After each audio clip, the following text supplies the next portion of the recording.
Bonjour à tous, aujourd'hui je fais une petite vidéo pour vous parler d'une marque que j'ai découvert il y a quelques mois, mais qui est très mal distribuée en Europe et j'ai eu un peu de mal à me procurer quelques exemplaires de leurs outils. Cette marque elle s'appelle Top Tool, c'est une marque taïwanaise. Hop, pardon, voilà, là ça donne mieux. Une marque taïwanaise que j'ai découverte à travers une vidéo d'un youtubeur américain la chaîne s'appelle South Main Auto. C'est un mécanicien professionnel qui a l'habitude d'utiliser des outils très haut de gamme, très haut de gamme, comme Snap-on ou MacTool, qui sont des outils hors de prix là-bas, chez nous aussi d'ailleurs, mais on en trouve très très peu, enfin peu importe. Il a acheté quelques outils de cette marque. Il a été apparemment bluffé par la qualité de ses outils, donc ça a un petit peu titillé ma curiosité. Alors j'ai fait quelques petites recherches, j'ai trouvé leur site dont je vous mettrai le lien sous la vidéo. Et le rapport qualité-prix a l'air vraiment très favorable. Donc moi ce qui m'intéressait depuis pas mal de temps, que je cherchais depuis pas mal de temps, c'était des clés extra longues, comme celle-ci là. On en trouve sur eBay assez facilement, mais la qualité me semblait pas être optimale. Donc j'ai pas sauté le pas tout de suite. Et puis le fait d'avoir entendu parler de cette marque en bien par un mécanicien professionnel qui n'est pas sponsorisé puisqu'il a acheté lui-même les outils, donc m'a incité à m'intéresser un peu plus à cette marque. Et il y a quelques mois de ça, j'ai trouvé un vendeur sur eBay en Allemagne qui vendait cette marque mais qui ne distribuait pas en France. Et je m'y suis réintéressé là il y a quelques semaines de ça et depuis il expédie en France. Donc je me suis empressé de commander donc ce jeu de clés extra longue, plus quelques autres articles. Alors qu'est-ce qu'on peut en dire? Donc ça c'est un jeu de clés extra longue de 7 pièces.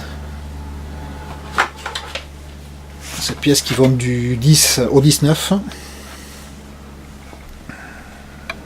va essayer d'éviter les reflets. 10 au 19, donc il manque les tailles 15, 16 et 18. C'est pas forcément que j'en ai spécialement utilité, encore que le 15 ça s'utilise un petit peu quand même.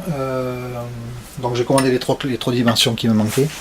Et l'ensemble donc du kit de 7 pièces plus les 3 pièces coûte exactement le même prix. Il existe un kit qui comprend les 3 pièces manquantes, c'est exactement le même prix en commandant les 7, le lot de 7 plus les 3 pièces séparées qu'en commandant le kit complet de 10. Je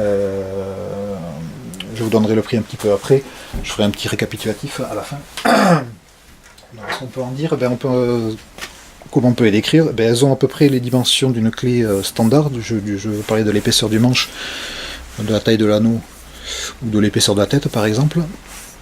De la tête ouverte. Si on compare, j'ai plutôt comparé la 15 puisque c'est celle que j'ai sous la main. Voilà, les têtes sont identiques à peu près en épaisseur.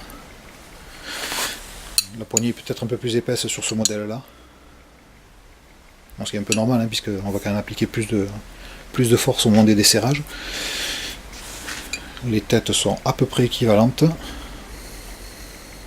tant en épaisseur qu'en diamètre.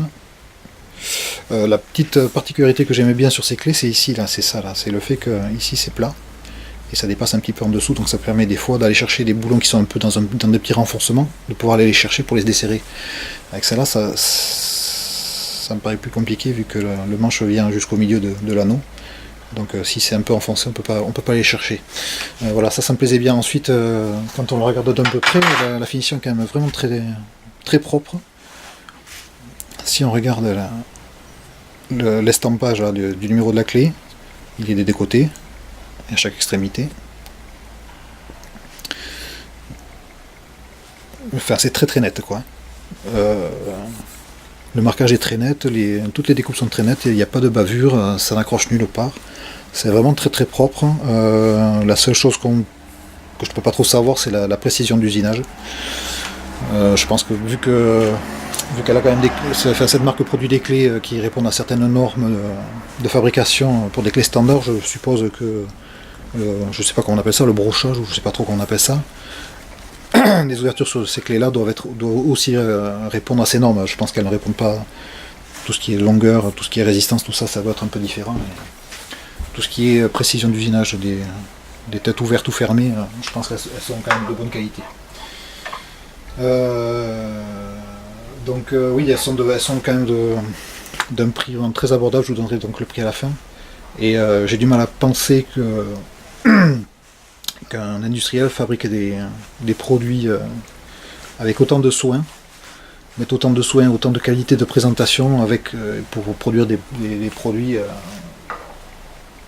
bas de gamme, je veux dire, des trucs qui tiennent pas la route, quoi. Donc je pense que j'espère du moins avoir fait une bonne affaire. Que dire de plus sur ces clés? Mais pas grand chose. Qu'est-ce que j'ai pris d'autre chez eux? Alors donc comme c'est pris sur une boutique eBay, il y a des frais de port. Les frais de port sont de 11,90 €, ce qui est quand même pas négligeable, ce qui plombe quand même pas mal le prix de l'achat d'un tel outil. Donc j'ai commandé, j'ai commandé des petits embouts Torx sécurité qui ont un embout percé. Alors ça doit être un acier chrome vanadium, tout ce qu'il y a de plus standard. Et des embouts 6 pans, surtout parce que la plupart des kits commencent à 3 mm et que les dimensions inférieures sont souvent absentes. Donc voilà, ça coûte presque rien, ça coûte moins de 3 € les deux. Et j'ai commandé un jeu de tournevis Torx de précision, essentiellement parce que j'ai des clés à cliquer qui sont fermées par des vis Torx, et la plupart des kits commencent à 10, donc je dois avoir des vis des embouts comme ça de Torx qui commencent à 10 et j'avais rien en dessous, et il faut des embouts plus petits. Il me faut du T8 notamment pour pouvoir défaire ces vis, et ça me permettra de les ouvrir, de les lubrifier et de pouvoir les entretenir. Voilà, après on peut le regarder d'un peu plus près. Donc j'ai aucune idée de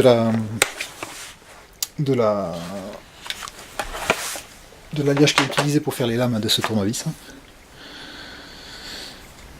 On verra dans le temps ce que ça donne. La poignée est c'est un caoutchouc un petit peu souple, pas plus que ça. Le plastique est un peu raide là, ici.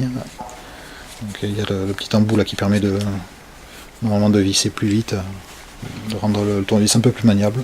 Bon, on verra dans le temps. Après, c'est pas pour en avoir un usage, comme la plupart de mes outils, c'est pas pour en avoir un usage très soutenu. Donc c'est pour ça aussi que je n'achète pas plus que ça des outils de grandes marques comme Facom. Il y a aussi un côté esthétique, hein. Comme ça, je trouve ça super joli. Ça me fait penser d'ailleurs un peu au clé Facom, hein, ce fini mat là, ce fini satiné. Voilà, donc pour parler d'argent, le jeu de cette clé comme ça, seul, coûte 23,57 €. Le jeu de 10 clés complet coûte 33,48 €. Et le fait d'avoir acheté ce jeu de 7 clés plus les 3 clés à part, ça coûte exactement le même prix, 33,48 €. Ce qui me paraît quand même être un très bon prix quand on sait qu'un jeu de clés Facom coûte au minimum le double, je pense, au moins une soixantaine d'euros pour un jeu de clés standard, hein, de clés mixtes standard. Le jeu d'embout à laine, lui, m'a coûté 1,22 €, et celui de Torx sécurité 1,38 €. Et le jeu de 8 tournevis Torx 10,05 €.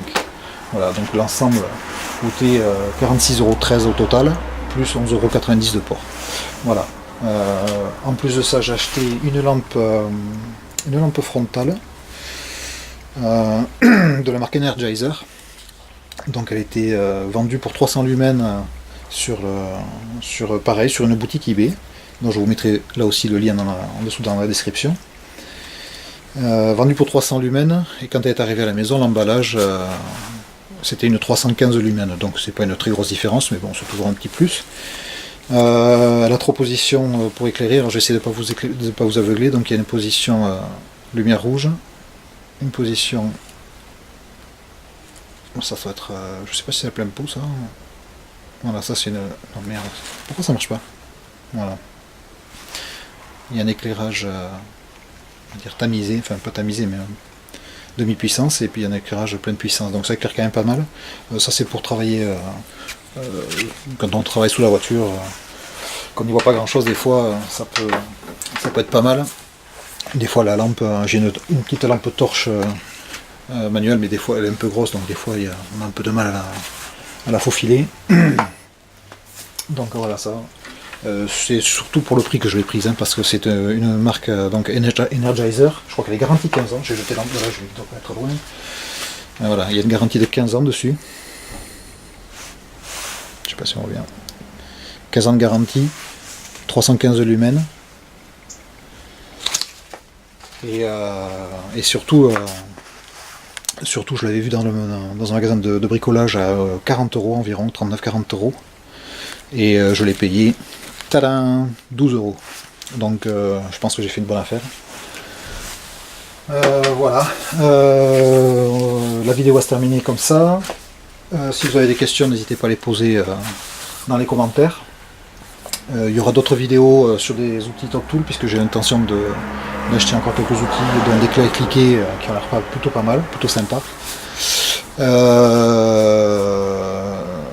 Et puis voilà, n'hésitez pas à poser des questions si vous en avez, j'essaierai d'y répondre dans la mesure de mes connaissances et de mes moyens.